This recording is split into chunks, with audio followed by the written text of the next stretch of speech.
এটি একটি টপিক হিসেবে রাখা হয়েছে। তো এপিডেমিওলজির প্রাথমিক কনসেপ্ট আমাদের আসলে জানতে হবে। পুরো স্ক্রিনটা দিয়ে দেব। হ্যাঁ, ছোট করে দেখতে পাচ্ছ। আচ্ছা, ঠিক আছে ঠিক আছে। আচ্ছা, পুরো স্ক্রিনটা দিয়ে দিচ্ছি। এখন দেখতে পাও? জি স্যার। হ্যাঁ, আচ্ছা। এপিডেমিওলজি কি মিন করে আর কি? Epidemiology is that field of medical science, আসলে মেডিকেল সায়েন্সেরই একটি ব্রাঞ্চ বা ফিল্ড বলা হচ্ছে, which deals with the relationship of various factors which determine the frequencies and distribution of an infectious process or disease in a population and application of knowledge to control the disease. এটি হলো এপিডেমিওলজির একটি definition বিভিন্ন ভাবে আছে। তো এটা দিলে মোটামুটি কভার হয় আর কি, যে it's a branch or field of medical science যেটা ডিল করে রিলেশনশিপ অফ ভেরিয়াস ফ্যাক্টর, অনেকগুলো ফ্যাক্টরের হলো রিলেশনশিপ নিয়ে ডিল করে থাকে, যে এই রিলেশনশিপ গুলো যেটা ডিটারমাইন করে দি ফ্রিকোয়েন্সি এন্ড ডিস্ট্রিবিউশন, অর্থাৎ একটা পপুলেশনে কত মানুষ এবং কি বয়সের মানুষ, কি এজের মানুষ, হ্যাঁ, কোন জাতিগোষ্ঠীর মানুষ এরা এফেক্টেড হবে, আইদার তারা এফেক্টেড হবে তারা কোন ইনফেকশাস ম্যাটেরিয়াল দ্বারা, সেটি হলো ডিটারমাইন করে থাকে। এবং সেই সাথে এপিডেমিওলজিতে সেই ডিজিজটি কন্ট্রোলের একটি স্ট্র্যাটেজিও আসলে নির্ধারণ করা হয়, সেখানে জ্ঞানের প্রয়োগ করে। হ্যাঁ, দাও, জ্ঞানের প্রয়োগ করে। রিসেন্ট ডেট দিছে। হ্যাঁ,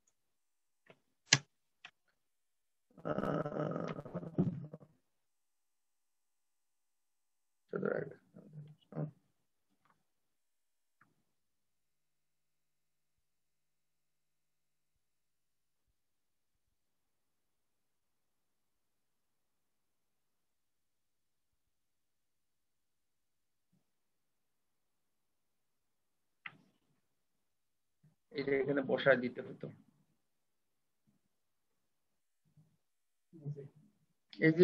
এই নম্বরটা এখানে বসায় দিতে, হাতে বসায় দিতে হবে। তাহলে এটি হলো ডেফিনিশন, ঠিক আছে। কখনো কখনো সংক্ষেপে এটি বলা হয়ে থাকে যে epidemiology is the study of distribution and determinants of disease and their control measures. তো যাই হোক, সেটাকে এভাবে গুছিয়ে লেখা হয়েছে। একটু এই ডেফিনেশনটা একটু খেয়াল করবা আর কি। তো এপিডেমিওলজি স্টাডি করার সময় কিছু টার্ম তোমাদের শিখতে হবে। এপিডেমিওলজি আসলে মূলত এপিডেমিওলজি যেটি বলে যে এপিডেমিওলজি, এই শব্দটির অর্থ হইল স্টাডি আপন পপুলেশন। এপিডেমিওলজি, এপি মানে আপন, হ্যাঁ, ডেমিও মানে পপুলেশন, আর লজি মানে স্টাডি, অর্থাৎ কোনো একটা পপুলেশনের উপর কোনো কিছু স্টাডি করা। তো আমাদের মাইক্রোবায়োলজি ফিল্ডে আমরা কোনো একটা পপুলেশনের উপর স্টাডি করি সাধারণত হলো যে ডিজিজ রিলেশনে আমরা একটা পপুলেশন বলতে এখানে হিউম্যান পপুলেশন হতে পারে, এখানে ক্যাটল পপুলেশন হতে পারে, এখানে ship population, goat population, poultry population হতে পারে, ঠিক আছে। তার উপরে কোনো কিছু স্টাডি করা। তো আমরা মূলত ডিজিজ রিলেটেড বিষয়ে স্টাডি করে থাকি। ধরো হলো যে এখন এই লাম্পি স্কিন ডিজিজ হচ্ছে, লাম্পি স্কিন ডিজিজের আমি এপিডেমিওলজিক্যাল স্টাডি করব। এখানে যে জিনিসগুলো ইনভলভ থাকে সেটি হলো যে যেমন একটা নির্দিষ্ট এরিয়াতে যে নাম্বার অফ এনিম্যাল আছে, লাম্পি স্কিন ডিজিজ ক্যাটেল এবং বাফেলোতে হয়, এই যে দুটো ভিন্ন স্পেসিসে হয়। আচ্ছা, ক্যাটেলের কোনো নির্দিষ্ট ব্রিডে হয় কিনা সেটা আমাদের স্টাডির বিষয় থাকতে পারে, কোনো এজ ভেরিয়েশনে হয় কিনা, অল্প বয়সে বা কম বেশি বয়সে হয় কিনা সেটা আমাদের স্টাডির বিষয় হতে পারে। তারপর সেক্সের বিষয় থাকতে পারে, মেলে না ফিমেলে বেশি হয় সেটা স্টাডির বিষয় থাকতে পারে, ঠিক আছে। এর পাশাপাশি এই ডিজিজ গুলো কিভাবে এই যেখানে বলছে যে রিলেশনশিপ অফ ভেরিয়াস ফ্যাক্টরস, ঠিক আছে, এখানে হোস্ট ফ্যাক্টর হতে পারে, এনভায়রনমেন্ট ফ্যাক্টর হতে পারে, এজেন্ট ফ্যাক্টর হতে পারে, এখানে হলো এর ভেক্টর একটি ফ্যাক্টর হতে পারে, ঠিক আছে। এই ফ্যাক্টর গুলোর মধ্যে রিলেশনশিপ এটাকে নিয়ে ডিল করে থাকে এপিডেমিওলজি। তো এখন যে জিনিসটি বলতে চাচ্ছিলাম যে এই স্টাডি করতে গিয়ে বিভিন্ন ফ্যাক্টর গুলো এখানে আমাদের এদের রিলেশনশিপ গুলো স্টাডি করতে হয়। পাশাপাশি আমাদের হলো এই যে কিভাবে ট্রান্সমিশন হচ্ছে, এই ট্রান্সমিশন কোন ধরনের হলো ভেক্টর এখানে ইনভলভ আছে কিনা, অথবা ট্রান্সমিশন অন্য কোনো উপায়ে হচ্ছে কিনা, সেই জিনিসগুলো ওই এপিডেমিওলজিক্যাল স্টাডির মধ্যে আসে। পাশাপাশি এই ডিজিজের কজাল এজেন্ট আইডেন্টিফিকেশন, সেটাও এপিডেমিওলজিক্যাল স্টাডির মধ্যে আসে, ঠিক আছে। এবং এই ডিজিজটি কিভাবে কন্ট্রোল করা যায় সেটাও কিন্তু এপিডেমিওলজিক্যাল স্টাডিজ এর মধ্যে আছে। কাজে এপিডেমিওলজি একটি ভাস্ট টার্ম, ঠিক আছে। তো যাই হোক, আমাদের ভাইরোলজিতে বিশেষ করে হলো ভাইরোলজিক্যাল ডিজিজ তোমার ইনভেস্টিগেশনের জন্য হ্যাঁ এই এপিডেমিওলজি ব্যবহার করা হয়ে থাকে। তো এই এপিডেমিওলজিক্যাল স্টাডি করতে গেলে কিছু টার্ম তোমাদেরকে জানা থাকা দরকার। তোমরা শুনেছো কিছু টার্ম, যেমন ইনসিডেন্স কি, প্রিভ্যালেন্স কি, বা ইনসিডেন্স রেট কি, প্রিভ্যালেন্স রেট কি, মরবিডিটি রেট কি, মর্টালিটি রেট কি, স্পোরাডিক শব্দের অর্থ কি, এন্ডেমিক শব্দের অর্থ কি, এপিডেমিক শব্দের অর্থ কি, প্যান্ডেমিক শব্দের অর্থ কি। এই টার্ম গুলো তোমাদের এই এপিডেমিওলজিতে জানতে হতে পারে। এখন প্রশ্ন হলো যে এই ইনসিডেন্স, শুনতে পাচ্ছ তোমরা? জি স্যার। আচ্ছা, গুড। আচ্ছা, ইনসিডেন্স রেট। জি স্যার, শুনতে পাচ্ছি স্যার। আচ্ছা, ঠিক আছে। ইনসিডেন্স রেট এটি হলো এটি একটি measurement, is a measure of new cases of a disease that occurs over a specified period of time. অর্থাৎ একটি পপুলেশনে এক মাসে বা এক বছরে কি পরিমাণ নতুন হোস্ট এফেক্টেড হলো সেটি মেজার করা, সেটি পরিমাপ করাটাই হলো ইনসিডেন্স রেট। ইনসিডেন্স রেট হলো যে নতুন কোনো কিছু ঘটছে কিনা একটি নির্দিষ্ট পপুলেশনে, সেটি হলো ইনসিডেন্স রেট। আর প্রিভ্যালেন্স রেট বলতে প্রিভেইল করতেছে, অর্থাৎ অলরেডি আছে এবং নতুন কিছু যুক্ত হচ্ছে কিনা, সেটি হলো প্রিভ্যালেন্স রেট। এখানে প্রিভ্যালেন্স রেট বলতে রেফার করা হয়েছে দি নাম্বার অফ কেসেস, এখানে ওল্ড এবং নিউ দুটো কেসে, of A disease present in a population at a given time rather than rate of occurrence of new cases. অর্থাৎ প্রিভ্যালেন্স বলতে সেই নাম্বারটাকে বোঝানো হচ্ছে একটা ডিজিজের ক্ষেত্রে একটা পপুলেশনে এখানে আগে থেকেই কিছু ইন্ডিভিজুয়াল এফেক্টেড আছে এবং নতুন কিছু ইন্ডিভিজুয়াল এফেক্টেড হচ্ছে একটা নির্দিষ্ট সময়ের মধ্যে, সেটিকে বলা হচ্ছে প্রিভ্যালেন্স রেট। এরপরে আসি মরবিডিটি রেট। এটার কোনো উদাহরণ আছে কি স্যার? হ্যাঁ, বলো। এটার কোনো উদাহরণ আছে কি স্যার?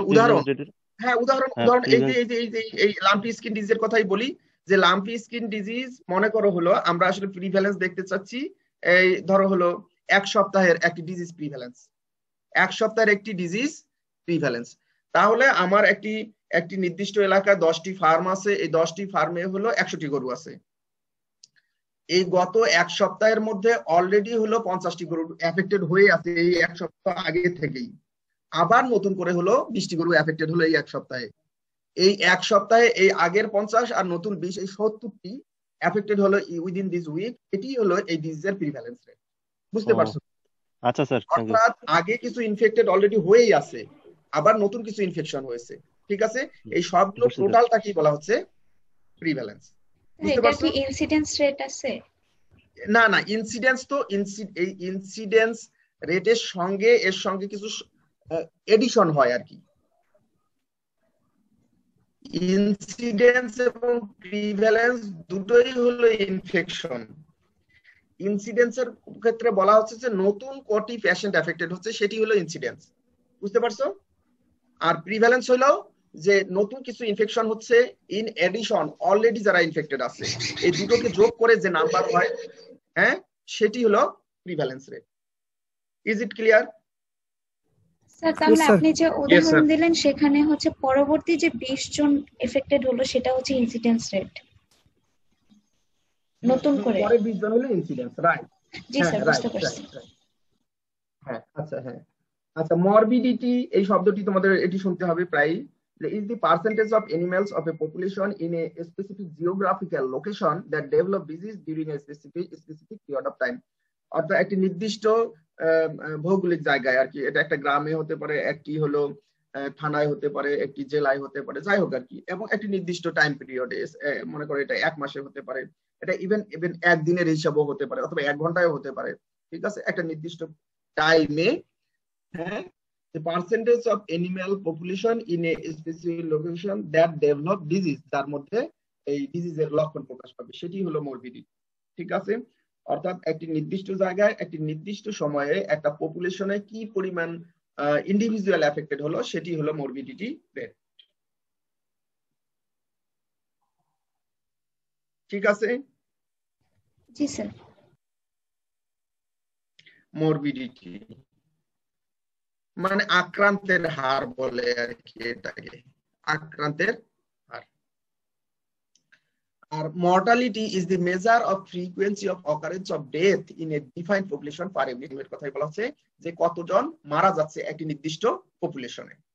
ঠিক আছে, সাধারণত এই মরবিডিটি এবং মর্টালিটি এগুলো হলো শতকরা হারে প্রকাশ করা হয়। অর্থাৎ একটা লোকালিটিতে 100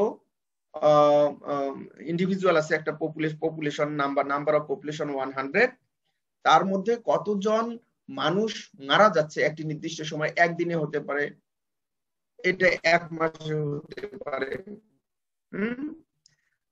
সাধারণত হলো মর্টালিটি রেটটা আসলে হিসাব করা হয় ইয়ারে, তবে ইউনিট টাইম ফিক্স করা দিয়েছে, এটা মানতে হতে পারে, এটি উইকলি তুমি হিসাব করতে পারো মর্টালিটি। ঠিক আছে, এটা হলো পার ইউনিট টাইমে তুমি যে ইউনিটটি হিসাব করবে সেই সময়ের মধ্যে কতজন মারা গেছে, সেটি হলো পার্সেন্টেজে হিসাব করতে হবে, সেটি হলো মর্টালিটি রেট।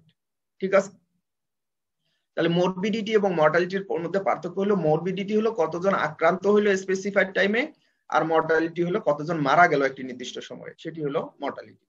বেসিক পার্থক্য যেটি। ঠিক আছে, আচ্ছা, এরপরে শব্দ তোমরা হলো শুনবা, এই এন্ডেমিক শুনবা, এপিডেমিক শুনবা, প্যান্ডেমিক শুনবা। প্যান্ডেমিক শব্দের অর্থ তোমরা নিশ্চয়ই শুনো, যে করোনা প্যান্ডেমিক বলা হচ্ছে, শুনছো তো, বলা হচ্ছে, শুনছো নাকি এই শব্দটি? জি স্যার, প্যান্ডেমিক। আচ্ছা, এই প্যান্ডেমিক, প্যান্ডেমিক যেমন শুনছো সেরকম স্পোরাডিক একটি শব্দ আছে, এন্ডেমিক আছে, এপিডেমিক আছে, এই শব্দগুলো রিলেটেড। স্পোরাডিক হচ্ছে means something occurring at irregular interval or only in a few places, appearing as scattered or isolated or single instances। অর্থাৎ একটা পপুলেশনে হঠাৎ সাডেনলি অথবা ইররেগুলারলি, স্ক্যাটার্ডলি কোনো সিঙ্গেল কোনো ঘটনা ঘটলে সেটাকে স্পোরাডিক বলা হয়। স্পোরাডিক হয় সাধারণত কিছু ডিজিজের নেচারই আছে, সেগুলো স্পোরাডিক। যেমন তোমার কথা বলছে রেবিস শুনবা যে একটা পপুলেশনে এক জায়গায় হঠাৎ একটি ডিজিজের মানে ডিজিজে একজন সিঙ্গেল মানুষ আক্রান্ত হলো, সেটি হলো স্পোরাডিক। কি অবস্থা বলেন? হ্যাঁ, কালেক্ট করেন। হ্যাঁ, আজকে করবেন না কালকে করবেন, আজকে তো ডিস্ট্রিবিউশন করতে পারবেন না, একটা রেখে দেন, কালকে আসেন, তাহলে কালকে কালেক্ট করেন। কালকে আরো বিষয় হলো কালকে একটা মিটিংও আছে, সবাই আসবেন, তাহলে ওই সময় কি করেন।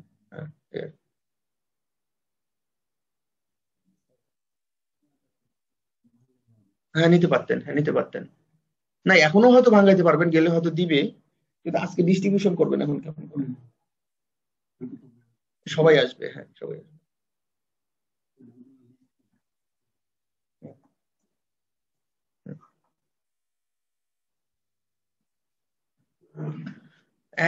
তোমাদেরকে বুঝাইতে পেরেছি কিনা যে স্পোরাডিক কি? জি স্যার। এই বিলে কেন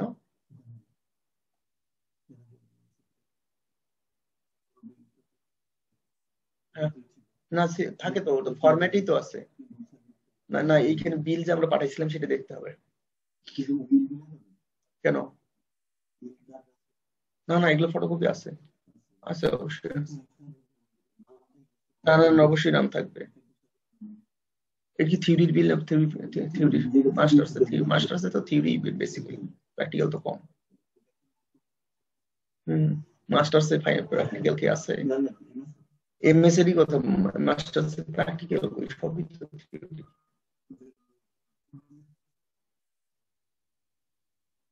না না, এই থিওরি পরীক্ষাগুলোতে কথা বলতেছেন না, সেটা তো আমি বুঝছি, কিন্তু ওটা তো হ্যাঁ না, ঠিক আছে।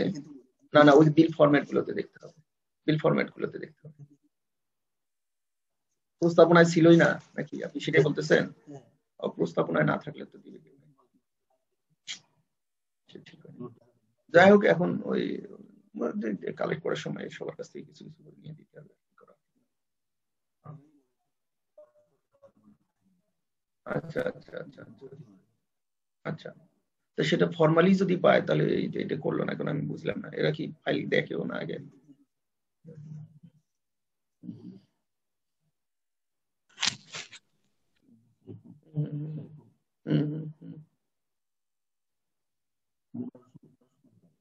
বারোটা পরীক্ষার জন্য, ঠিক আছে, দেখি ওটা আমি বলবো কালকে, মনে করাই দিন।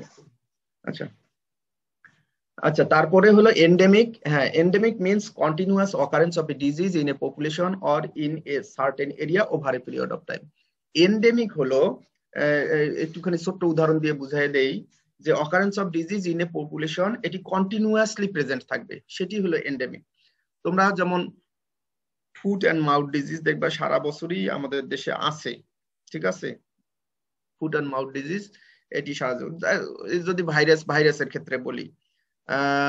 ক্ষেত্রে বলি যে এটা মোটামুটি সারা বছরই এখন, আগে কিন্তু আসলে বর্ষাকালে ফুট অ্যান্ড মাউথ ডিজিজ হতো, এখন মোটামুটি সারা বছরে। এবং এই ধরো পিপিআর কিন্তু আসলে শীতকালে হতো, কিন্তু এখন মোটামুটি সারা দেশে থাকে। এগুলো হলো এখন এন্ডেমিক অর্থাৎ যেটা কন্টিনিউয়াস একটা পপুলেশনে থাকে, সেটি হলো এন্ডেমিক, ঠিক আছে? যেমন হলো আমি বলি যে বার্ড ফ্লু। আচ্ছা, ওই বার্ড ফ্লু এবং এই যে এখন যে আমাদের হলো আমরা ফেস করতেছি, এই যে কি এটা হিউম্যানের করোনা, এই করোনাও কিন্তু এন্ডেমিক, কারণ করোনা হলো সারা বছরই হলো কন্টিনিউয়াস এখানে লেগে আছে, ঠিক আছে?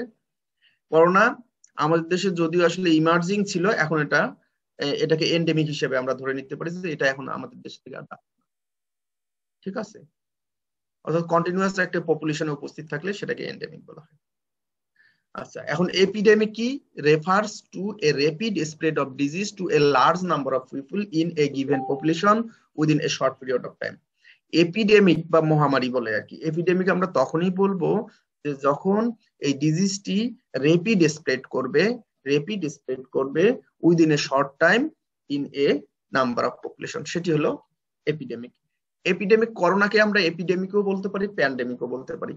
কখন আমরা এপিডেমিক বলবো? যদি আমাদের আসপেক্টে চিন্তা করি, আমাদের দেশের আসপেক্টে সেটি এপিডেমিক, কিন্তু ওয়ার্ল্ড ওয়াইড যখন গ্লোবালি চিন্তা করবা তখন এটাকে প্যান্ডেমিক বলবো, ঠিক আছে? এপিডেমিক অর্থাৎ কোন ডিজিজ, এখন ঘটনা হলো ফুট অ্যান্ড মাউথ ডিজিজ হয়তো আমাদের দেশে, গোটা দেশে অল্প সময়ে ছড়িয়ে গেল, সেটি হলো এপিডেমিক। এটা আবার ইন্ডিয়ায় নাও হতে পারে, এটি অন্য দেশে নাও হতে পারে, ঠিক আছে? এপিডেমিক যেমন হলো আমরা লাম্পি স্কিন ডিজিজ ফেস করতেছি, এটা আমাদের দেশে এই গত 1-1.5 বছরে ব্যাপক ক্ষতি করেছে, অল্প সময়ের মধ্যে স্প্রেড হয়ে গেছে, সেটি হলো এপিডেমিক। বুঝতে পারছো কিনা আমার কথা? অল্প সময়ে একটা পপুলেশনে খুব দ্রুত যদি একটি ডিজিজ ছড়ায় তখন তাকে হলে এপিডেমিক বলে। বুঝছো? আর প্যান্ডেমিক আমরা করবো is an occurrence of A disease that affects many people within a short time over a very wide area. এটি কান্ট্রিতে হতে পারে, একটা কন্টিনেন্টে হতে পারে, একটা হোল ওয়ার্ল্ডে হতে পারে, তখন এটাকে আমরা প্যান্ডেমিক বলি। বুঝতে পেরেছো কিনা? জাস্ট এপিডেমিক থেকে যখন এটা আরো ওয়াইড রেঞ্জে ছড়িয়ে যাবে তখন এটাকে আমরা বলছি প্যান্ডেমিক, ঠিক আছে? আজকে আসলে আমি তোমাদের সময় নিব না আর কি। প্যান্ডেমিকের উদাহরণ বলতেন? প্যান্ডেমিকের উদাহরণ, প্যান্ডেমিক এই যে করোনাই প্যান্ডেমিক, এই করোনাই তো এখন প্যান্ডেমিক। মানুষ এনিমেলে স্যার, এনিমেলে প্যান্ডেমিক হলো যে এলএসডি স্যার, হ্যাঁ এলএসডি কে LMP আমরা আমরা প্যান্ডেমিক বলতে পারি। প্যান্ডেমিক বিশেষ করে আমাদের অন্যগুলো দেশগুলোতে না থাকলেও বিশেষ করে ইন্ডিয়া এবং বাংলাদেশ দুটো দেশ কিন্তু এই একই সঙ্গে সাফার করতেছে এলএসডির ক্ষেত্রে। এলএসডির এই দুটো দেশ, এটা বলা হচ্ছে যে একটা কন্টিনেন্টে হতে পারে, ওয়ার্ল্ড ওয়াইডও হতে পারে, ইভেন একটা বড় কান্ট্রি মনে করো ইন্ডিয়াতে, যদি গোটা ইন্ডিয়াতে কিন্তু অনেকগুলো তোমার আছে, তোমার জানো যে প্রদেশ আছে, প্রভিন্স আছে, একই সময়ে যদি কয়েকটা প্রভিন্স একসঙ্গে সরে সেটাকেও আমরা প্যান্ডেমিক বলতে পারি। ঠিক আছে, তো আমরা এই লাম্পি স্কিন ডিজিজকে এই সময়ে আমরা প্যান্ডেমিক বলতে পারি। এছাড়া বার্ড ফ্লু কিন্তু প্যান্ডেমিক আকারে ধারণ করে কখনো কখনো, এই মুহূর্তে হয়তো নাই। ঠিক আছে স্যার, প্যান্ডেমিক হবে middle east respiratory syndrome, MERS, middle east respiratory syndrome. Middle east respiratory syndrome, হ্যাঁ এটা প্যান্ডেমিক ছিল করোনার মার্চ এবং মার্চ। হ্যাঁ করোনার আগে এই সার্স ছিল এবং মার্চ ছিল। হ্যাঁ মিডল ইস্ট রেসপিরেটরি সিনড্রোম, হ্যাঁ ওটাও প্যান্ডেমিক ছিল, কারণ ওটা একটা হলো মহাদেশ এফেক্টেড হয়েছিল, বিশেষ করে আমরা বলবো এশিয়া মহাদেশ এফেক্টেড হয়েছিল মার্চে। ঠিক আছে, আর কোনো প্রশ্ন? না স্যার, নাই। আচ্ছা, যদি না থাকে তাহলে আজকে আমরা সামনের দিকে যাব না, এই নোটটি তোমাদের পাঠিয়ে দিব ঐশীর কাছে, ওখান থেকে তুমি কালেক্ট করবা। আর বৃহস্পতিবারে আমরা আরো ডিটেলস কিছু আলোচনা করব, কারণ এই এপিডেমিওলজিক্যাল স্টাডি গুলো কিভাবে করা হয় তার কিছু ক্লাসিফিকেশন আমাদের একটু জানতে হবে, তারপরেই আমরা আসলে সিস্টেমিক ভাইরোলজিতে ঢুকে পড়বো।